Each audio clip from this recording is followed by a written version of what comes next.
है guys, welcome back to my YouTube channel electrical walking guys. आज की इस वीडियो में हम सीखेंगे घर में स्टेबलाइजर लगाने से बिजली का बिल कम आता है या ज़्यादा आता है, इसके बारे में हम डिटेल से जानेंगे। एंड हमें कौन सा स्टेबलाइजर परचेस करना चाहिए अपने घर के लिए जो आपके घर में बिजली का बिल कम आए। ओके गाइस, इसके बारे में भी हम जानेंगे, तो वीडियो के लास्ट तक बने रहिए ताकि आपको वीडियो की हर इंपॉर्टेंट बात पता चल सके। ओके गाइस, अगर हमारे चैनल पे आप नए हो तो please subscribe and share, like, comment जरूर करना। ओके गाइस, एंड आप कमेंट नहीं करते हैं, कमेंट जरूर करना कि आपको कौन सी वीडियो चाहिए। ओके गाइस, तो यहाँ पर हम चलते हैं दूसरे पेज पे।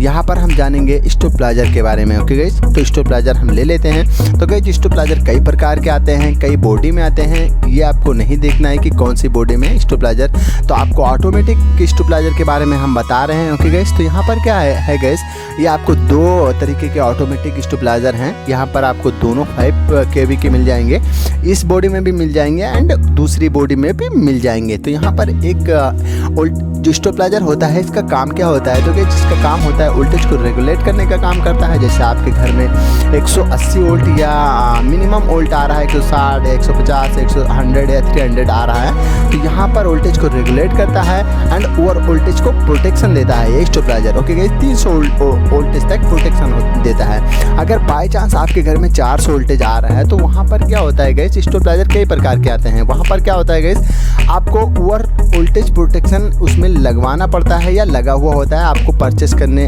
टाइम पे आपको बताना पड़ेगा। ओके गाइस, कि हमें ओवर वोल्टेज प्रोटेक्शन हमें हमारे स्टेबलाइजर में चाहिए। यानी आपके घर में 400 वोल्टेज आ रहा है बाई चांस, तो आपको 220 करना है, तो वहाँ पर आपको ओवर वोल्टेज प्रोटेक्शन यहाँ पर लगाना पड़ता है। ओके गाइस, तो स्टेबलाइजर का काम क्या होता है, वोल्टेज को रेगुलेट करने का काम करता है। बाई चांस अगर आपके घर में स्टेबलाइजर नहीं लगा हुआ है, तो यहाँ पर हम जान लेते हैं स्टेबलाइजर आपके घर में जिसे बाई चांस नहीं लगा हुआ है, ये स्टेबलाइजर आपके घर में नहीं लगा हुआ है। अगर हम इस कूलर को चलाएंगे, मान लेते हैं आपके घर में ये कूलर 230 वाट का है, ये कूलर 230 वाट का आपका है ये कूलर। ओके गाइस, अगर हम इसको रन करेंगे 180 वोल्टेज से अगर हम इसको रन करेंगे, तो यहाँ पर जो करंट एम्पेयर लेगा 1.22 एम्पेयर हमारा खाएगा। ओके गाइस, 180 से अगर हम इसको रन करते हैं। ओके गाइस, अगर हम वही स्टेबलाइजर के माध्यम से हम स्टेबलाइजर लगा के यहाँ पर क्या करेंगे, इस कूलर को चलाएंगे 220 वोल्टेज, यानी अगर आपको 180 वोल्टेज स्टेबलाइजर में मिल रहा है, तो यहाँ पर आपको स्टेबलाइजर क्या प्रोवाइड करेगा, 220 वोल्टेज ही प्रोवाइड करेगा। ओके गाइस, तो यहाँ पर क्या होगा, अगर हम 220 वोल्टेज से अगर हम रन करते हैं कूलर को, 230 वाट कूलर को, तो यहाँ पर 1 एम्पेयर ही करंट लेगा।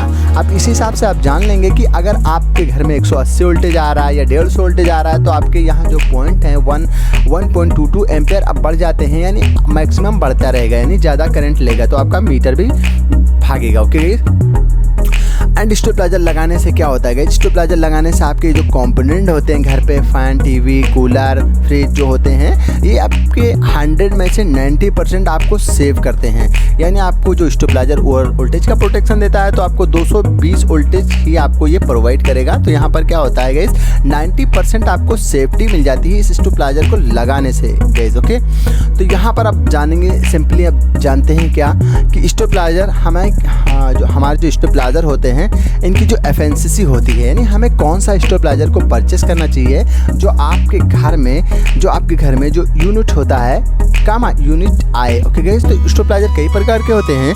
तो गाइस, अगर लो ब्रांड की स्टेबलाइजर की बात की जाए, तो वो 60 या 70% के आसपास में आ जाते हैं। 60 या 70% एफिशिएंसी के बारे में बता रहा हूँ गाइस, क्योंकि 60% एफिशिएंसी या 70% एफिशिएंसी के बीच में आ जाते हैं अगर लो ब्रांड की बात की जाए। ओके गाइस, अगर हाई ब्रांड की बात करेंगे, तो गाइस यहाँ पर 80 एफिशिएंसी या 90 एफिशिएंसी के अंतर्गत आ जाता है। 100 आपको नहीं मिलेगा, लेकिन 100 के जो पास में रहेगा वो सही स्टेबलाइजर आपको होता है। यानी आपका जो एफिशिएंसी है, अगर आप 100 के पास में लेते हैं, यानी 90 या 80 लेते हैं, तो आपके घर में जो यूनिट होगा वो कम खर्चा होगा।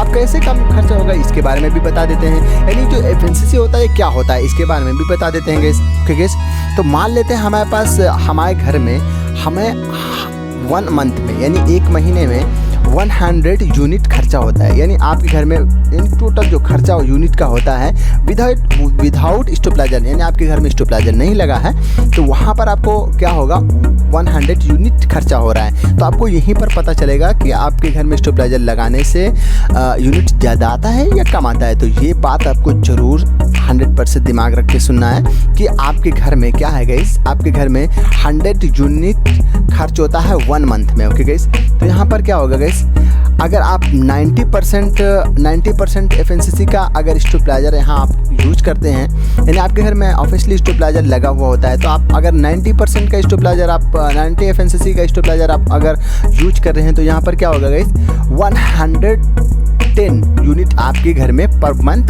खर्च होगा। ओके गाइस, यानी बस आपको अगर 90% एफएनसीसी का स्टेबलाइजर आपके घर में लगा हुआ है तो क्या गाइस सिर्फ महीने में 10 यूनिट ज़्यादा जाएंगे। ओके गाइस, लेकिन अगर बाय चांस आपका 60% एफएनसीसी का स्टेबलाइजर यहाँ पर लगा हुआ है तो इससे गाइस क्या होगा, आपके घर में जो यूनिट होगा वो मैक्सिमम आएगा। यहाँ पर 140 यूनिट मैक्सिमम आएगा, यानी 40 यूनिट आपका मैक्सिमम आएगा। तो यहाँ पर ये ध्यान रखा जाता है कि हमें परचेस करने के टाइम पे 80% या 90% एफएनसीसी का स्टेबलाइजर ही परचेस करना चाहिए, ताकि हमें हमारे जो घर में जो हमारा यूनिट हो कम भागे, ज़्यादा ना भागे, ज़्यादा बिल ना आए। ओके गाइस, तो आई होप गाइस वीडियो पसंद आई होगी। गाइस वीडियो पसंद आई तो लाइक करो, शेयर करो एंड कमेंट करना कि आपको इस वीडियो अच्छी लगी कि नहीं लगी एंड आपको नेक्स्ट वीडियो कौन सी चाहिए ये भी हमें कमेंट करके ज़रूर बताएं। Okay guys, thanks for watching my video. Okay, bye bye.